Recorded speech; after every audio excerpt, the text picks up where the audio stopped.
Is the sun a benevolent source of life? Or is it a tyrant that hunts us across the horizon? We look at a planet rotating on its axis and accept the day-night cycle as an immutable rhythm.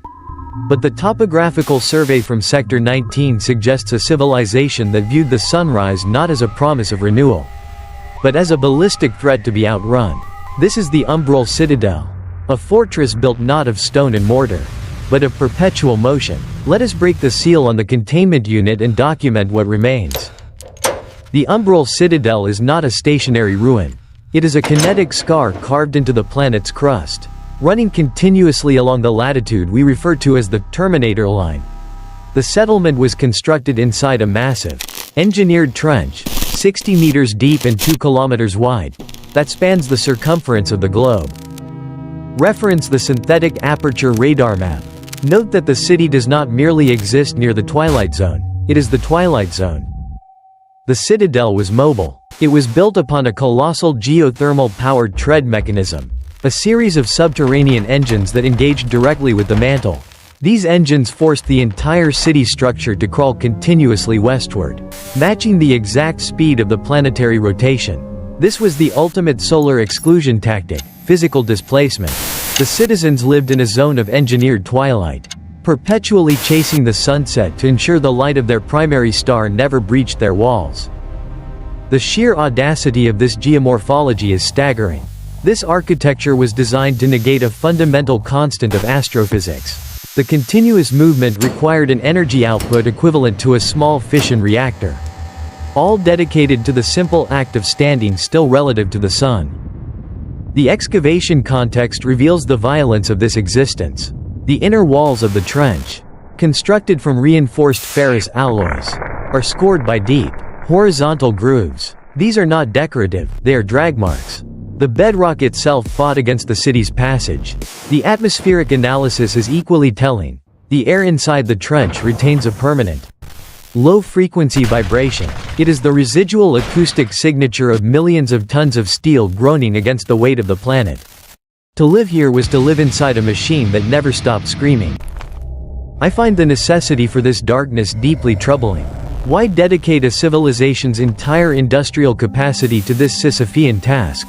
The sun of Sector 19 is a standard G-class star. Yet, every structure in the citadel is angled to reject it. The city was encased in the shadow of its own fear.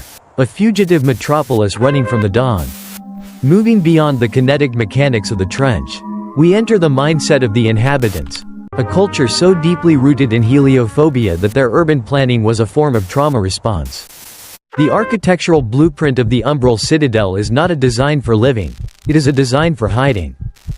The buildings, when viewed from the rim, appear as densely packed, angular bunkers. There are no plazas, no open courtyards. The city is defined by its negative space, its shadow. The most telling feature is the system of inverted fenestration. No window in the citadel faces the sky or the eastern horizon.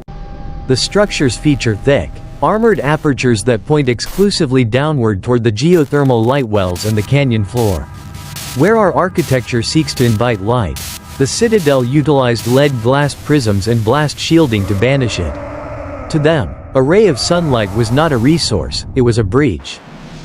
The interior illumination was generated not by the star above, but by vast, subterranean fungus farms that produced a diffuse, greenish bioluminescence. This created an environment of eternal, sickly twilight, a world without hard shadows, where every surface was coated in the faint, humid glow of fermentation.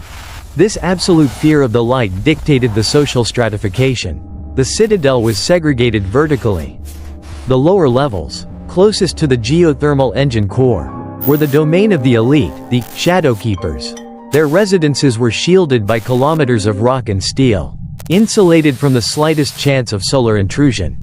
The upper levels, near the exposed rim of the moving trench, housed the maintenance crews. These workers lived in a state of perpetual anxiety. Their safety depended entirely on the speed of the city.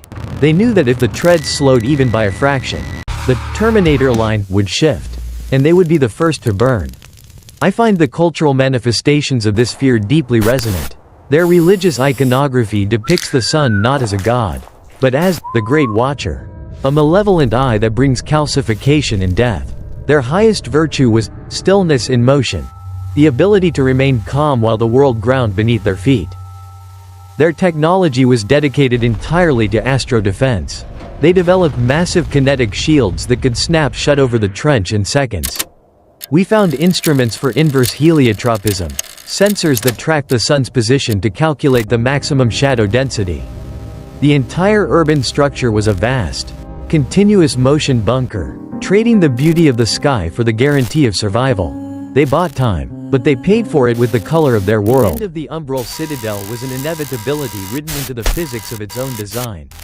The civilization was founded on the rejection of a planetary constant, and the planet, patient and indifferent, eventually won the argument. The collapse was not caused by war or famine, it was caused by metal fatigue. The massive subterranean treads, having scraped against the mantle for millennia, finally seized. The catastrophic failure occurred in the primary drive shafts of Sector 4. The Citadel, built for perpetual motion, ground to a halt. The engineers called it dawn stasis. The sun, which they had successfully outrun for generations, finally caught up. It was not a gentle morning, it was a collision. As the planet continued to rotate, the stationary city was swept into the day side. The eastern rim of the trench, the side that had acted as the shield, was instantly illuminated. The effect was a solar incursion event. The outer lead glass shielding, designed only for glancing radiation, shattered under the sustained thermal load. The upper levels of the Citadel were exposed to raw, unfiltered solar X-rays. The core ferrous alloys of the eastern walls, structures designed to cast shadow, began to melt. They did not crumble, they flowed. Rivers of molten steel cascaded down the trench sides, sealing the lower levels in a tomb of slag.